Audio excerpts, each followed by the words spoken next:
வணக்கம் மக்களே, நான் உங்கள் சிக்ஸ் ஃபேஸ். நம்ம இன்றைக்கி என்ன செய்யலான்னா ப்ரெட்டை வச்சு ஒரு உப்புமா பண்ண போகிறோங்க. அதாங்க ஒரு ஈஸியான மெத்தடில் அந்த உப்புமா பண்ணலாங்க. ரொம்ப டேஸ்ட்டாகவும் இருக்கும். முதல்ல ப்ரெட்டை ஒரு ப்ரெட் எடுத்துருக்கேங்க. நான் ஒரு ப்ரெட்டுன்னும் போது ஃபுல் ப்ரெட்டு எடுத்துருக்கேன்.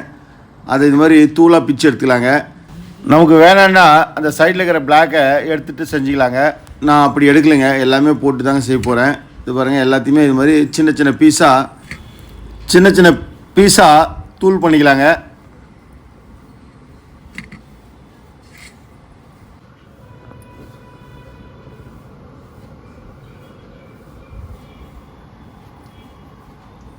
இது ஒரு ஈஸியான மெத்தடுங்க.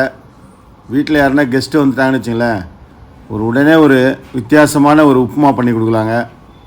ப்ரெட்டு மட்டும் இருந்தால் போதும், மற்றதெல்லாம் வீட்டில் இருக்கிற பொருளை வச்சே செஞ்சுக்கலாங்க. நம்ம இந்த உப்புமா செய்யலாங்க. அதே மாதிரி ஈவினிங்கில் ஸ்நாக்ஸ் மாதிரி பசங்களுக்கு ரொம்ப பிடிக்குங்க. நம்ம சேனலை சப்ஸ்கிரைப் பண்ணுங்கள், ஷேர் பண்ணுங்கள், கூடவே அந்த பெல் பட்டனை ப்ரெஸ் பண்ண மறந்துடாதீங்க. இப்போ என்ன செய்யலாம், இதுக்கு தேவையான பொருள் பார்க்கலாங்க. வேர்க்கடலை கொஞ்சம், வெங்காயத்தை கொஞ்சம் கட் பண்ணி எடுத்துக்கலாங்க, கொத்தமல்லி கொஞ்சம் எடுத்துக்கலாங்க, கொஞ்சம் கறிவேப்பிலை, ஒரு 4 பச்சை மிளகாயை 2ஆக கட் பண்ணிக்கலாங்க. இப்போது பாத்திரம் வச்சு பாத்திரத்தில் கொஞ்சம் எண்ணெய் போட்டுக்கலாங்க. எண்ணெய் போட்டு கொஞ்சம் உளுத்தம் பருப்பு எடுத்துக்கலாம். எண்ணெய் காஞ்ச உடனே கடுகு சேர்த்துக்கலாங்க. கடுகு நல்லா பொரிஞ்ச உடனே இப்போ பாருங்கள், எடுத்து வச்ச உளுத்தம் பருப்பு சேர்த்துக்கலாங்க. சேர்த்து கொஞ்சம் செவக்கட்டுன்னு திருப்பி கொடுக்கலாங்க. இப்போது அந்த வேர்க்கடலையும் இதில் சேர்த்துடலாங்க. சேர்த்து லைட்டாக வதக்கலாங்க. வெங்காயத்தை சேர்த்து நல்லா வதக்கலாங்க.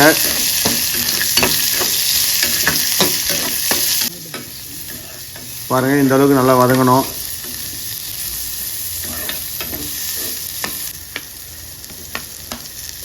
எடுத்து வச்ச பச்சை மிளகாயும் சேர்த்துக்கலாங்க. சேர்த்து நல்லா வதக்கி எடுத்துக்கலாங்க. இப்படி ஒரு திருப்பு அப்படி ஒரு திருப்பு திருப்பிக்கலாங்க. கறிவேப்பிலையும் போட்டுக்கலாங்க. இப்போது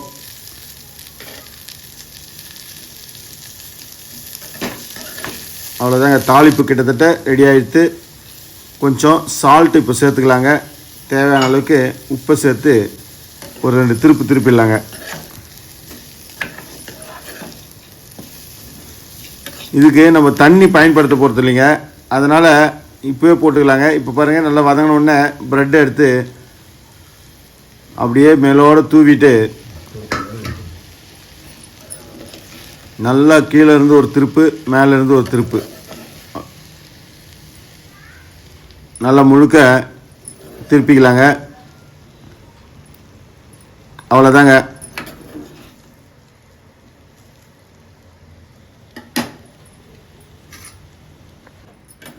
அவ்வளோதான், கொஞ்ச நேரம் திருப்பி கொடுத்துருந்தா போதுங்க. இது தண்ணி ஊற்றக்கூடாதுங்க. தண்ணி ஊற்றாமல் அப்படியே திருப்பி எடுத்தால் போதுங்க. ஒரு ஈஸியான மெத்தடில் அருமையான உப்புமா, ப்ரெட்டு உப்புமாங்க. ரொம்ப நல்லாயிருக்கும் சாப்பிட. நம்ம காரத்துக்கு பார்த்திங்கன்னா அந்த பச்சை மிளகாய் மட்டும்தாங்க. அதாவது லைட்டாக காரம் இருக்கும், அதே நேரத்தில் லைட்டாக ஸ்வீட்டும் இருக்கும். பாருங்க, இந்த அளவுக்கு அதை வறுத்து எடுத்தால் போதும். அருமையான சுவையான ஈவினிங் ஸ்நாக்ஸாகவும் இல்லை ரெகுலராக சாப்பிட்றதுக்கும் ஒரு உப்புமா ரெடிங்க.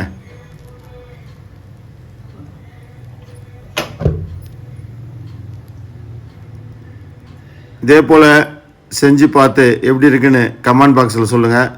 கடைசியாக இறக்கிறதுக்கு முன்னாடி கொஞ்சம் கொத்தமல்லியை மேலே அப்படி தூவிக்கலாங்க.